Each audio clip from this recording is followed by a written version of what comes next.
In this video, I'll show you how to load the Instax Mini film into the Instax Mini 90 Neo Classic camera. So the Instax Mini 90 takes the Instax Mini film. The Instax Mini film comes in lots of different varieties. The standard with the white borders.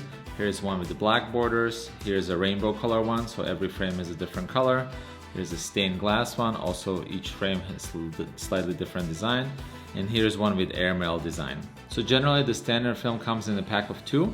The fancy films usually come in a pack of 1. So let's put these away. So first we have to get the film out of the box. It's pretty simple, just open the cardboard box and there will be 2 pouches of the film in there.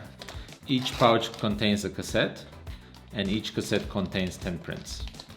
So we have 2 pouches. Next we have to unwrap the film cassette out of the pouch. So usually up here there is a notch and you can tear along the notch like this. Then you take the cassette out of the pouch. You can throw this away. And now you have the cassette ready to load. So the next step is to make sure your camera is sufficiently charged. To do so, you turn on the camera by sliding the power button. The lens extends. And you can check the amount of charge in the camera on the back display right here. So I have 2 out of 3 bars. That's sufficient to load the film, but it's best to have your battery fully charged. Then you can turn on the camera again.